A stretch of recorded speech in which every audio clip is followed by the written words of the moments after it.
प्रभु का धन्यवाद हो इस सुंदर समय के लिए। खुदावन की स्तुति हो। सचमुच प्रभु बहुत भला है और वो अपने लोगों को जो उस पर विश्वास रखते हैं, जो उस पर भरोसा रखते हैं और जो खुदा के वचन के अनुसार अपने जीवन को बिताते हैं, खुदावन सदा उनके साथ बना रहता है। और उसका वादा है कि उसके लोग जो हैं वो ऐसी जगह पर जाने पाएंगे जहाँ पर ना तो गम होगा, ना आंसू होंगे, ना दुख होगा, ना तकलीफ़ होगी, लेकिन वहाँ सदा की खुशी होगी। वो वहाँ पर सदा का आनंद होगा, आनंद ही आनंद होगा। और खुदावन हमारे साथ होगा और हम हर समय हर पल खुदावन की परस्तिश करेंगे, उसके नाम की सिताइश करेंगे। खुदावन का वचन बताता है कि यीशु मसीह हमारे लिए जगह तैयार करने गया है ताकि जहाँ वो है वहाँ पर हम भी रहें। और सचमुच ये आखिरी दिन है, आखिरी ज़माना है। और बाइबल बताती है जैसे नूह के ज़माने में, मत्ती के इंजील में लिखा है, जैसे नूह के ज़माने में हुआ वैसे ही अंत के दिनों में होगा। और सचमुच में ये सब चीज़ें हो रही हैं जैसे पुराने समय में खुदावन बताता है जैसे नूह के समय में हुई, वो सब चीज़ें हो रही हैं और धीरे धीरे कर कर सब बातें हो रही हैं। आइए आपको एक वचन में लेकर जाना चाहूँगा। भजन संहिता 37, Psalm 37।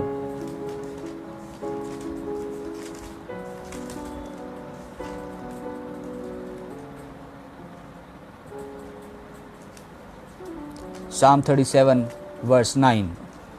37 भजन संहिता ज़बूर 37 और उसका 9वां वचन, उसकी 9वीं आयत।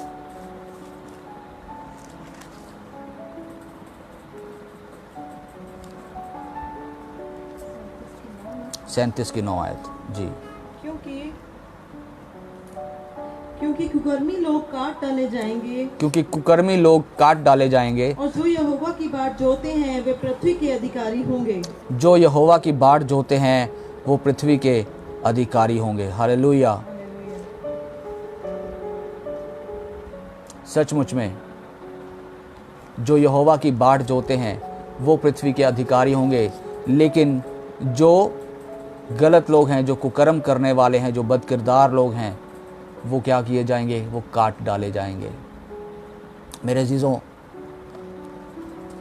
ये समय अंत का समय है। This is the end days. ये एंड डेज हैं, दीज आर एंड डेज। और खुदा का वचन इस आयत में हमें बता रहा है कि कुकर्मी जो हैं वो काट डाले जाएंगे।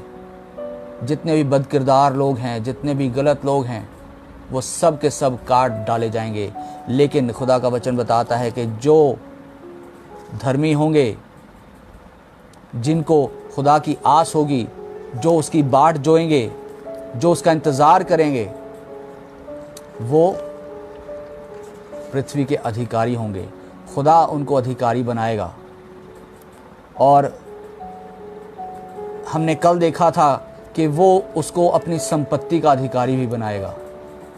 परमेश्वर का वचन बताता है जो खुदा की बाट जोते हैं वो उसको अपनी संपत्ति का अधिकारी बनाता है।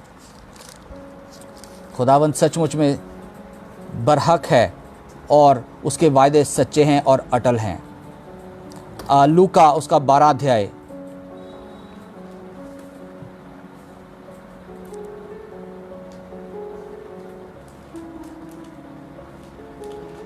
कल हमने इस चीज़ में से देखा था। लूका उसका 12 अध्याय और उसका 36 वचन पढ़ेंगे। और तुम उन मनुष्यों के समान बनो जो अपने स्वामी की बाट देख रहे हों कि वह विवाह से कब लौटेगा, कि जब वह आकर द्वार खटखटाए तो तुरंत उसके लिए खोल दें। जी, तुम अपने मालिक की, अपने स्वामी की बाट जो, और उसके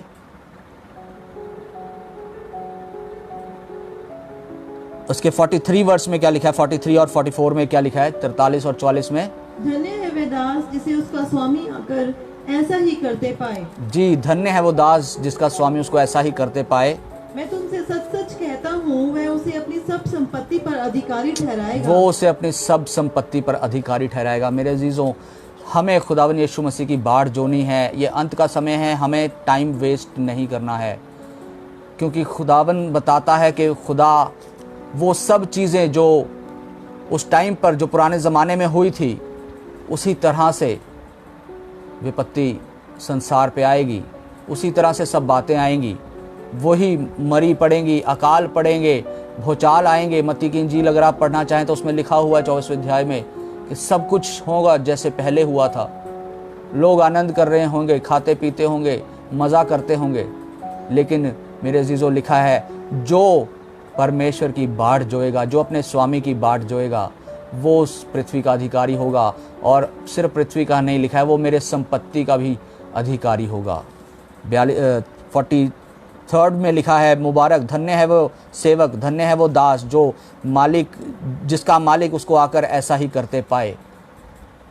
मेरे और आपको कुछ नहीं करना है, लेकिन मेरे और आपको खुदावन यीशु मसीह का इंतज़ार करना है और उसकी राहों पर चलना है। उसकी राहें आपको हो सकता है कठिन लगें, हो सकता है मुश्किल लगें, लेकिन मेरे अजीज़ों, वो आपको इन चीज़ों में से बाहर निकालने की सामर्थ्य रखता है। अगर यहाँ पर आपके देश में, आपके आसपास बुराई है, तो वो आपको बुराई में से बाहर निकाल सकता है। आपको उसकी बाढ़ जोनी है। आपको बाढ़ जोने का मतलब होता है उसके ऊपर भरोसा रखना, उसके ऊपर विश्वास करना और उसकी इंतज़ार करना कि खुदा तेरी मर्ज़ी मेरे जीवन में पूरी हो। अगर हम अपनी मर्ज़ी जीवन में पूरी चाहेंगे तो हम अभिलाषाओं में गिर सकते हैं, हम बुरी बातों में गिर सकते हैं और हम इस ज़माने की तरह बन सकते हैं। जैसा ज़माना करता है आजकल, जैसी दुनिया करती है, वैसे ही हम कर सकते हैं। और आपको मालूम, बहुत साल पहले, तकरीबन 4 से 5 हज़ार साल पहले ऐसा ही कुछ हुआ था। आइए मैं आपको लेकर जाना चाहूँगा उत्पत्ति की पुस्तक और उसका 18 अध्याय।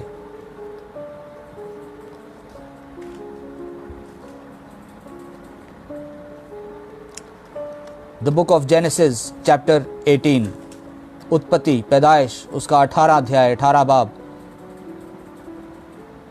और उसका 20वां वचन पढ़ेंगे। फिर यहोवा ने कहा, सदोम और अमोरा की चिल्लाहट बढ़ गई है। उसने कहा, खुदावन ने कहा कि सदोम और अमोरा की चिल्लाहट जो है वो बढ़ गई है, वहाँ का शोर जो है वो बढ़ गया है और उनका पाप बहुत भारी हो गया है। और उनका पाप क्या हो गया है? बहुत भारी हो गया है। इसलिए मैं उतर कर देखूंगा कि उसकी जैसी चिल्लाहट मेरे कान तक पहुंची है, उन्होंने ठीक वैसा ही काम किया है जी कि नहीं? जी। और ना किया हो तो मैं उसे जान लूंगा। और ना किया हो तो मैं उसे जान लूंगा। तब वे पुरुष वहां से मुड़ के सदोम की और जाने लगे, पर अब्राहम यहोवा के आगे खड़ा रह गया। तब अब्राहम उसके समीप जाकर कहने लगा, क्या तू सचमुच दुष्ट के संग धर्मी का भी नाश करेगा? जी। कदाचित उस नगर में 50 धर्मी हो, तो क्या तू सचमुच उस स्थान को नष्ट करेगा और उन 50 धर्मियों के कारण जो उसमें हो ना छोड़ेगा? जी। इस प्रकार का काम करना तुझसे दूर रहे कि दुष्ट के संग धर्मी को भी मार डाले और धर्मी और दुष्ट दोनों की एक ही दशा हो। यह तुझसे दूर रहे। क्या सारी पृथ्वी का न्यायी न्याय ना करे? जी। खुदावन का वचन यहाँ बता रहा है कि खुदावन कह रहा है कि उस समय सदोम और अमोरा का शोर, वहाँ की चिल्लाहट उसको सुनाई दी थी कि सदोम और अमोरा में क्या चल रहा था। मेरे अजीज़ों, आज इस दुनिया का हाल सदोम और अमोरा जैसा हो रहा है। जो चीज़ें उस ज़माने में चल रही थी, वही चीज़ें यहाँ पर आज चल रही हैं। बहुत बुरी हालत है ज़माने की, आप सब जानते हैं। क्या हमें तैयार होने की ज़रूरत नहीं है? क्या हमें अपने खुदावन यीशु मसीह की बाट जोने की ज़रूरत नहीं है? क्या हमें प्रभु का इंतज़ार करने की ज़रूरत नहीं है? क्या हम भी औरों की तरह अपनी ज़िंदगी को ऐसे ही बिता दें? मैं आज देखता हूँ, मैं बहुत सी दफ़ा देखता हूँ सोशल मीडिया पर, या लड़कों को, लड़कियों को, इंसानों को दुनिया की बातों में खो रहे हैं, दुनिया की बातों में लिप्त हो चुके हैं। उनको पता भी नहीं चल रहा कि हम क्या कर रहे हैं और क्या नहीं कर रहे हैं। दे आर सो इन्वॉल्व, उन्होंने अपने आप को इतना ज़्यादा इन चीज़ों में डुबो दिया है, कईयों के लिए तो बाहर आना भी मुश्किल हो गया है। और यहां पर अब्राहम खुदावन के उन फरिश्तों से कह रहा है, खुदावन वो कह रहा है क्या धर्मी भी पापियों के साथ नाश हो जाएंगे? और वो कहता है यदि उस शहर में सदोम में अगर 50 भी धर्मी होंगे तो क्या तू उन 50 को भी उनके साथ नाश कर देगा? फिर 45 ऐसे ऐसे कर कर आखिर में वो 10 के पास आता है। तो आखिर में पढ़ेंगे इसका 32वां वचन क्या लिखा है, 32 और 33वां वचन। फिर उसने कहा, हे प्रभु क्रोध न कर, मैं एक ही बार और कहूँगा, कदाचित उसमें 10 मिले। उसने कहा, तो मैं 10 के कारण भी उसका नाश ना करूँगा। जी। जब यहोवा अब्राहम से बातें कर चुका तब चला गया और अब्राहम अपने घर को लौट गया। जब यहोवा अब्राहम से बातें कर चुका तो चला गया। उसने कहा अगर वहां पर 10 भी मिलते हैं तो भी मैं उस शहर को छोड़ दूंगा। लेकिन मेरे अजीजों वहां 10 भी ना निकले। और आज इस पृथ्वी का भी यही हाल है, यही हाल है। अगर आप चाहते हैं कि आप बचाए जाएं, अगर आप चाहते हैं कि आप भजन संहिता 37 के अनुसार पृथ्वी के अधिकारी हों, अगर आप चाहते हैं कि आप लूका उसका 12 अध्याय और उसके 43-44 वचन की तरह खुदावन की संपत्ति के अधिकारी हों, तो मेरे अजीज़ों हमें सदोम और अमोरा के उस चिल्लाहट से बाहर आना है, उस शोर शराबे से बाहर आना है। हमें वहाँ से निकलना है क्योंकि प्रभु का दिन आने वाला है। अभी थोड़े दिन पहले इस चीज़ पर यशाया की पुस्तक में से मैंने शेयर किया था कि खुदावन का दिन आने वाला है। वो दिन नहीं होगा लेकिन वो रात होगी। उसमें उजियाला नहीं होगा लेकिन उसमें अंधेरा होगा। We need to be very wise, हमें बहुत बुद्धिमान होना है। We have to have the knowledge of his word, हमें उसके वचन का ज्ञान होना चाहिए ज़रूरी, ताकि हम इस स्थिति से बाहर निकल आ सकें। आपको मालूम अब्राहम का भतीजा लूत और उसका घराना इस शहर में रहते थे, वो सदोम में रहते थे। और अब्राहम उनकी फ़िक्र करता था। अब्राहम को फ़िक्र थी कि कहीं वो भी नाश ना हो जाएं, वो भी नाश ना हो जाएं। और आपको मालूम क्या हुआ? वो फरिश्ते सदोम पर चढ़ाई करने आ गए और वहां पर उन्होंने देखा कि सब तरह की गंदी बातें हो रही हैं, सब तरह की गंदी बातें हो रही हैं। पुरुष पुरुष के साथ लगा हुआ है, स्त्री स्त्री के साथ लगी हुई है। लोग दूसरों की बहुओं बेटियों को खींच रहे हैं। गंदी गंदी गालियां वहां दी जा रही हैं, गंदे गंदे काम हो रहे हैं। और खुदा ने उस देश को नाश कर दिया। लेकिन अब्राहम के कारण लूत और उसका परिवार वहाँ से बचाया गया। आइए कुछ और आयतें आपको पढ़वाऊँगा ताकि हम जान जाएं इस चीज़ को कि आज हो सकता है आपके परिवार में, हो सकता है आपके आसपास, हो सकता है आपके आसपास में ऐसे सब लोग हों। लेकिन मेरे अजीज़ों, जब आप यहोवा की बाट जोएंगे, जब आप यहोवा के इंतज़ार करेंगे, जब आप खुदावन से मांगेंगे जैसे अब्राहम ने मांगा, तो आपका और आपका परिवार बचाया जाएगा। और बताती है एक स्त्री के विश्वास लाने से उसका पूरा घराना, पूरा परिवार उद्धार पाता है। मेरे अजीज़ों, आज अगर आप खुदावन की बाट जो रहे हैं, अगर आज आप खुदावन का इंतज़ार कर रहे हैं, अगर आज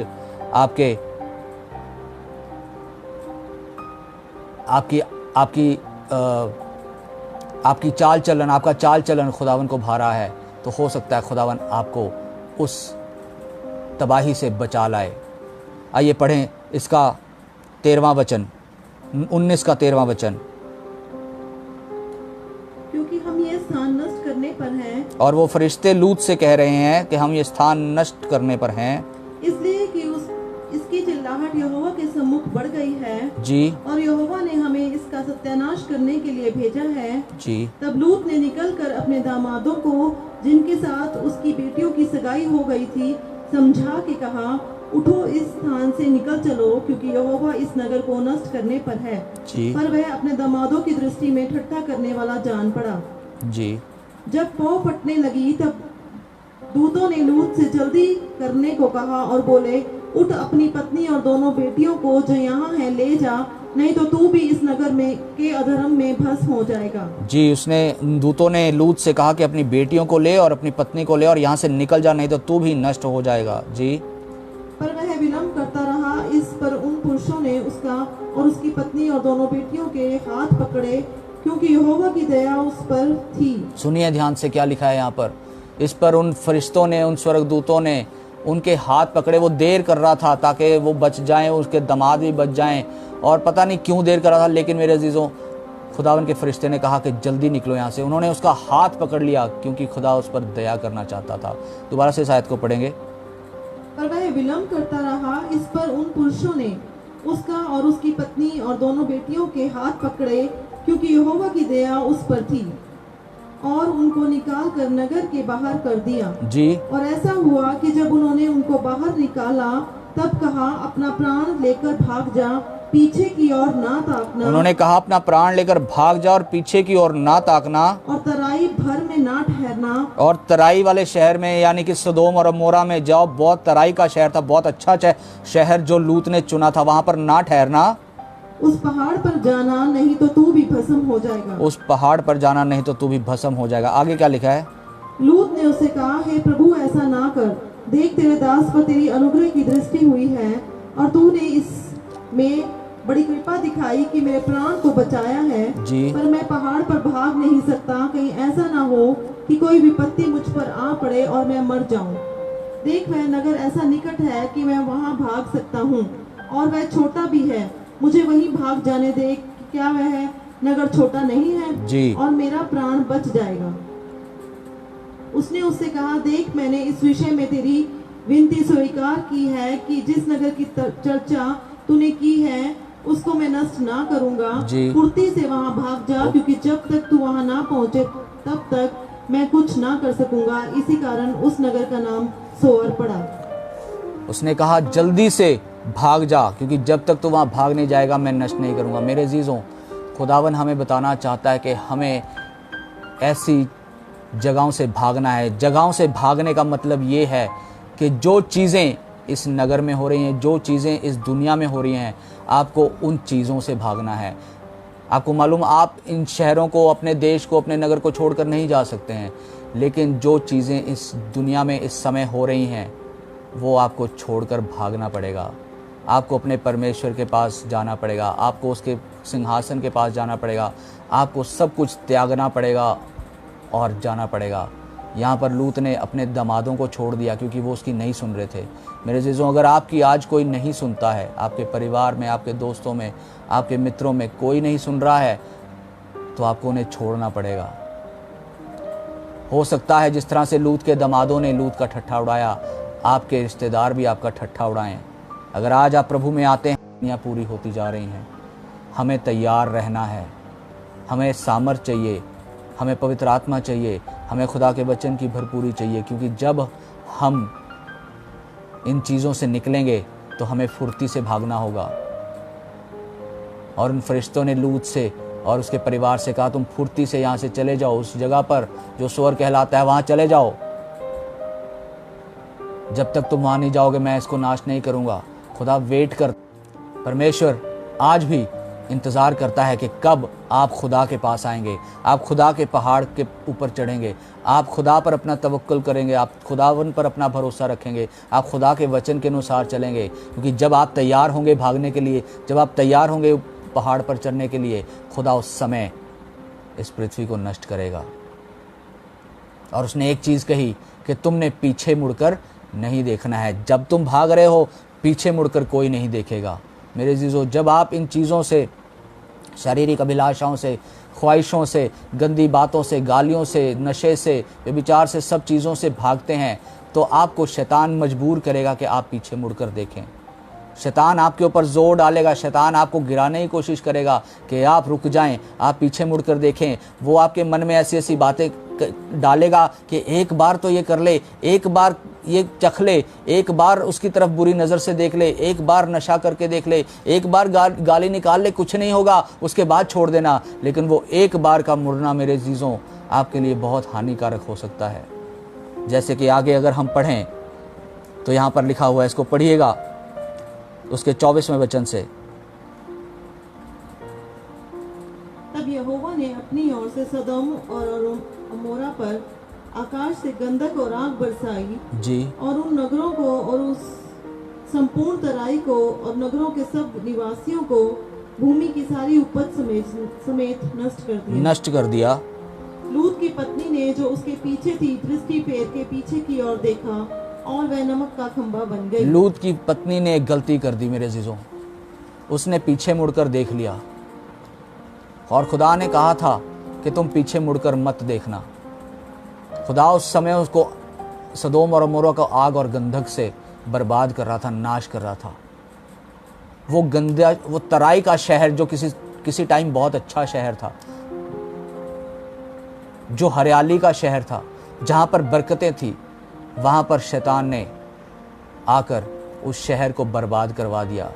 उस शहर के लोगों के अंदर इतना पाप भर गया कि वो उस पाप से बाहर ना आ सके, और परमेश्वर ने उन शहरों को बर्बाद करके रख दिया। मेरे अजीजों, आज शैतान चाहता है कि आप और मैं उन्हीं शहरों में, उसी जगह पर, उन्हीं चीज़ों में जिनमें हम पुराने जीवन में थे, हम एक नज़र पीछे उठाकर देखते रहें। आपको मालूम, लूत की पत्नी वहीं पर नमक का खंभा बन गई। वो स्वर्ग के शहर में ना जा पाई, वो आज़ादी के शहर में ना जा पाई, लेकिन वो वहीं पर नमक का खंभा बन गई। खुदा ने कहा था पीछे मुड़कर मत देखना। मेरे अजीजों, खुदा आपसे आज कहता है कि पीछे मुड़कर मत देखना, क्योंकि जब हम पीछे मुड़कर देखते हैं तो पीछे हमारे को खींचने वाला वो बैरी खड़ा होता है, जो हमारी आंखों को कहता है कि एक बार गंदी नज़र से किसी औरत को देख लो। वो कहता है एक बार अपनी ज़बान से गाली निकाल दो, कोई फ़र्क नहीं पड़ता। आज भी बहुत से क्रिश्चियंस, बहुत से मसीही लोग ऐसा करते हैं। उनके मुंह से गंदी बातें निकलती हैं, उनके मुंह से गाली के बगैर बात नहीं निकलती है। उनके दिल खुदावन से बहुत दूर हैं। वो मुंह से तो हे प्रभु कहते हैं, लेकिन उनके दिल आज भी सदोम और अमोरा में लगे हुए हैं, आज भी दुनिया की बातों में लगे हुए हैं, उस दुनिया की तराई वाले शहर में लगे हुए हैं, दुनिया की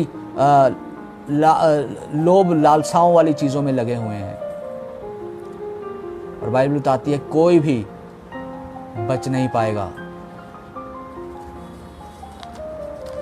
खुदावन का वचन बताता है कोई भी खुदा के भवन में, खुदा के शहर में प्रवेश नहीं कर पाएगा जो इन चीज़ों में मुब्तला है, बल्कि वो नाश हो जाएगा। और अगर आप और मैं पीछे मुड़कर देखेंगे तो हो सकता है नमक का खंभा बना दिए जाएं।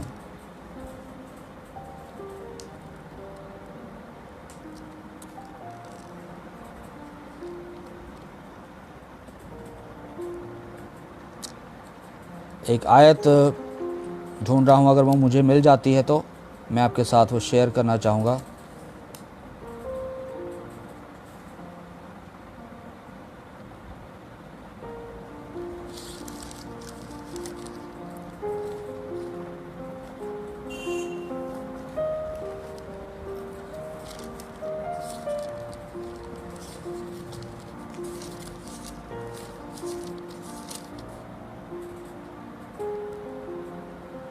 जी, पहला कुरिन्थियों उसका 6 अध्याय, 1 Corinthians chapter 6 और उसका 9वां वचन। पहला कुरिन्थियों 6 अध्याय उसका 9वां वचन। क्या तुम नहीं जानते कि अन्यायी लोग परमेश्वर के राज्य के वारिस ना होंगे? जी, बदकार लोग परमेश्वर के राज्य के वारिस ना होंगे। धोखा न खाओ, ना वेश्यागामी, ना मूर्ति पूजक, ना पर स्त्रीगामी, ना लुच्चे, ना पुरुषगामी, ना चोर, ना लोभी, ना पियक्कड़, ना गाली देने वाले, ना अंधेर करने वाले परमेश्वर के राज्य के वारिस होंगे। जी, इनमें से कोई भी परमेश्वर के राज्य के वारिस नहीं होंगे, लेकिन वो ही परमेश्वर के राज्य के वारिस होंगे जो परमेश्वर की बाट जोते हैं, जो खुदावन का इंतज़ार करते हैं। भजन संहिता 37 के 9वें वचन में जैसे हमने देखा कि अन्यायी लोग, दुष्ट लोग काट डाले जाएंगे, लेकिन जो परमेश्वर की बाट जोते हैं वो पृथ्वी के अधिकारी होंगे। वो उस पृथ्वी के अधिकारी होंगे जो नई पृथ्वी, जो नया यरूशलेम स्वर्ग से उतरेगा। बाइबल बताती है हम नए यरूशलेम में वास करेंगे, लेकिन सिर्फ वही लोग जो पीछे मुड़कर नहीं देखेंगे। जब आप और मैं एक बार नए जीवन में आ चुके हैं, जब मैं और आप एक बार नई सृष्टि बन चुके हैं, जब हम आगे की दौड़ को दौड़ रहे हैं, जैसे पौलुस कहता है मैं अपनी दौड़ को दौड़ा चला जाता हूँ ताकि उसको पूरा करूँ और जीवन का मुकुट पाऊँ। अगर हम अपनी दौड़ को दौड़ रहे हैं मेरे अजीज़ों, पीछे मुड़कर नहीं देखना है, पिछली ज़िंदगी को नहीं देखना है। परमेश्वर ने मुझे और आपको नई सृष्टि बनाया है। परमेश्वर ने मुझे और आपको आगे देखने के लिए बुलाया है, पीछे देखने के लिए। अगर हम पीछे देखेंगे, अगर हम फिर से पीछे देख लिया हमने, तो हो सकता है कि हम सदोम और अमोरा का जो हाल हुआ था, उसमें रहने वाले लोगों का जो हाल हुआ था, वो कहीं हमारा ना हो जाए। हो सकता है कि हम अगर पीछे मुड़कर देख लें तो हम कहीं लूत की बीवी का हाल जैसा हुआ था वो हाल हमारा ना हो, हम नमक का खंबा ना बन जाएं, हम आगे ना बढ़ पाएं, हम वहीं पर स्टॉप ना हो जाएं। लेकिन जिस तरह से हमने अभी यहाँ कुरिन्थियों में देखा कि कोई भी ऐसा व्यक्ति, ये सारी चीज़ें उन लोगों में थी जो सदोम और अमोरा के लोग थे। परस्त्री गमन जो था वहाँ पर था, वैश्यागमन वहाँ पर था, गाली बकने वाले वहाँ थे, और बुत परस्ती करने वाले, मूर्ति पूजा करने वाले, अय्याश और पुरुष के साथ पुरुष का संबंध रखने वाले वहाँ थे, पियक्कड़ वहाँ थे, शराबी वहाँ थे, और तमाम तरह के लोग वहाँ थे। हर तरह का बदकिर वहाँ पर था। और 37 भजन संहिता में कहता है ऐसे लोग काट डाले जाएंगे। सचमुच वहाँ पर सदोम और अमोरा में परमेश्वर ने उनको जलाकर भस्म कर दिया, आग और गंधक से नाश कर दिया। और खुदावन ने अब्राहम की दुआ को सुनकर, अब्राहम की विनती को सुनकर लूत को वहाँ से छुड़ाया, लूत की बेटियों को वहाँ से छुड़ाया। परमेश्वर आपको और मुझे छुड़ाना चाहता है। पीछे मुड़कर नहीं देखना है, आगे ही आगे बढ़ते जाना है। अपनी क्रूस को उठाएं, अपने आप का इनकार करें, चाहे आप कैसे भी थे, इनकार कर दीजिए सब चीज़ों का, क्रूस को उठाकर आगे बढ़ें। तब आप यीशु मसीह के चेले होंगे और यीशु मसीह आपको अपने साथ स्वर्ग में, उस नई पृथ्वी पर, नए यरूशलेम में जो स्वर्ग से उतरेगा, वहाँ पर आपको रखेगा मेरे अजीज़ों। वो आपको अधिकारी बनाएगा, और लूका में जैसे हमने पढ़ा, वो आपको अपनी संपत्ति का अधिकारी बनाएगा। खुदा ने यीशु मसीह की बाट जोते रहें, आगे आगे भागते रहें, आगे आगे चलते रहें, अपनी दौड़ को पूरा करें, ताकि परमेश्वर आपको जिस जगह के लिए आप बुलाए गए हैं उस जगह पर आपको लेकर जाने वाला हो। खुदावन आप सबको इस वचन के द्वारा बहुत आयत से आशीष दे। पीछे ना देखें, उस जगह से बाहर निकलें, सदोम अमोरा के जीवन से बाहर निकलें। अपने दिल को, अपने दिमाग को, अपनी सब चीज़ों को परमेश्वर के हाथों में सौंप दें, ताकि परमेश्वर जैसे आप पवित्र है वैसे आपको भी पवित्र बनाए। प्रभु आप सबको